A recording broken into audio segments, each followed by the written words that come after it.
first, we have to ask you the question about your knee. What's the latest? What stage of the rehab are you at right now? I'm at the last stage. I'll be back pretty soon in July. I'll be training again.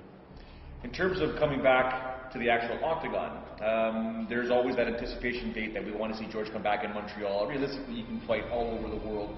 Is November still a realistic date for you? Yeah, I think November is good. Is a realistic time for me to come back and fight. Well, let's be honest.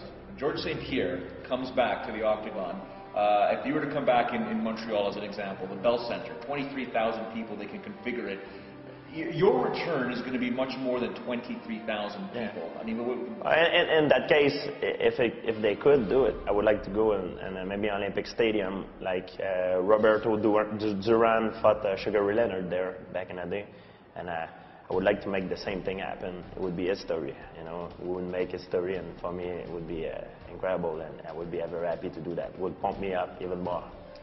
The first mixed martial artist, actually, you've done it before. You did it at the Rogers Centre. You can probably do it again at home in Montreal. That'd be phenomenal. Yeah, it would be even like at the Olympic Stadium. I think it can hold more people, you know. So it would be for me a challenge to beat the crowd of Sugar Ray Leonard and Roberto Duran.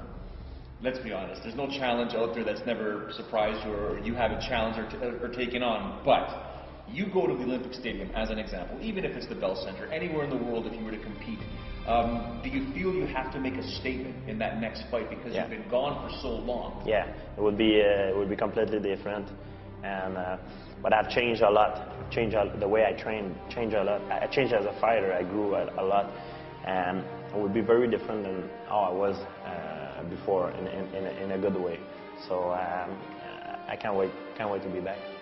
It's almost like you're taking a second part-time job as a cornerman. You're cornering guys. It's mainly because you probably miss not being there, not being in the dressing room, in the corner or the octagon. Talk about being a cornerman. You enjoy it?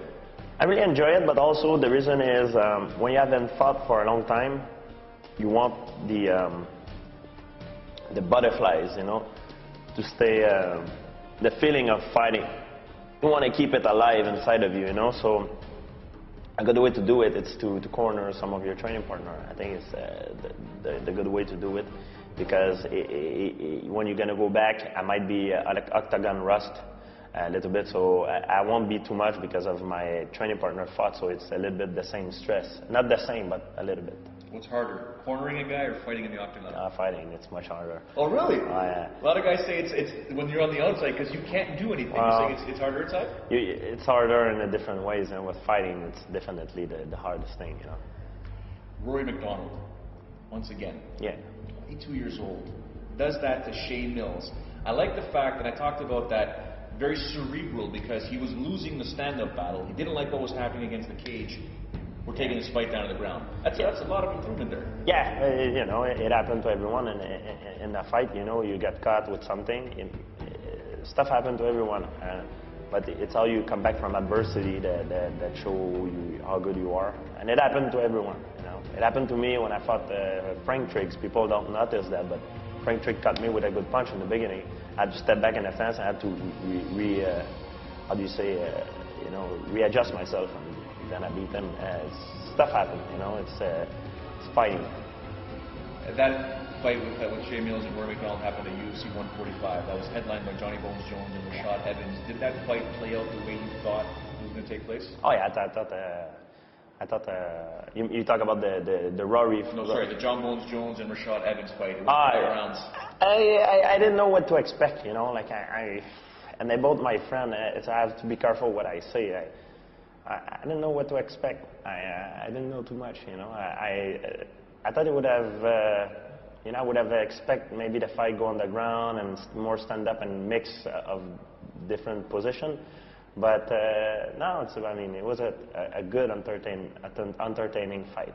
Well, I think as soon as Rashad hit him with that right hand in the second round, the fight sort of went downhill in terms of, whoa, we got to be careful here. Yeah, Rashad hit very hard with his right hand, you know, and yeah, he gave Jones a lot of adversity, and yeah, it was a good fight. So after the victory, with John Bones Jones defeating another former champion in the division, he's now being talked about as one of the best pound-for-pound fighters in the sport.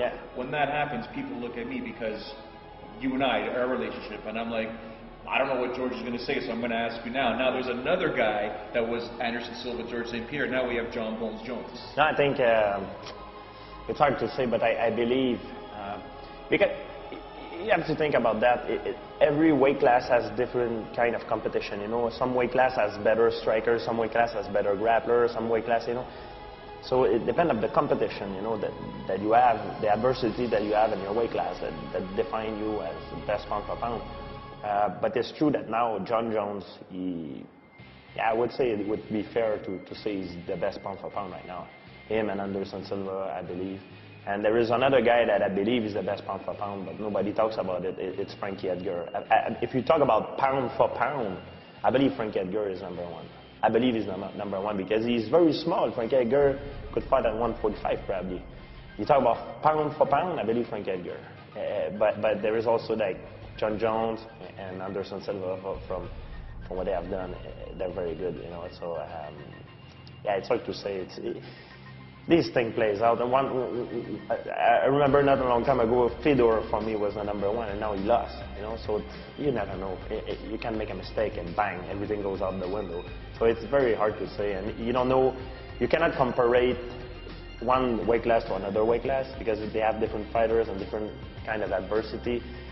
You don't know about that, you know. So when you come back in November, part of that inside of you has got to say, no. I'm the best pound-for-pound player, and I'm going to show you guys why.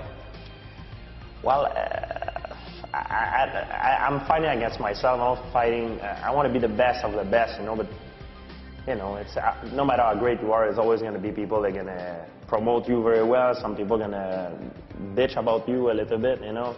And it is what it is. So I try to be the best as I can be, to reach my maximum potential, and you know, to enjoy the ride as long as it takes me. You know, Dana White stated that there's a big fight brewing for January, either in Las Vegas, Texas, or Cowboy Stadium, or Rogers Center. You mentioned Olympic Stadium. The only person that I can see you sell out a massive stadium would be Nick Diaz. Or Anderson Silva, but the Anderson Silva fight right now is too far away. Nick Diaz is the one. I'm taking nothing away from Carlos Condit, who's a great fighter, but the Diaz versus GSP rivalry, could that be something that could happen in January 2013? If Diaz comes back and beats Carlos Condit in a rematch? Yeah, it could happen. November, December, January. Yeah, maybe. Why not? You know, depending on how everything plays out. But now it's out of my head. And I don't even think about fighting right now. I think about finalizing my knee rehabilitation, and once it will be back, I will know who I'm fighting, because I don't know 100% right now.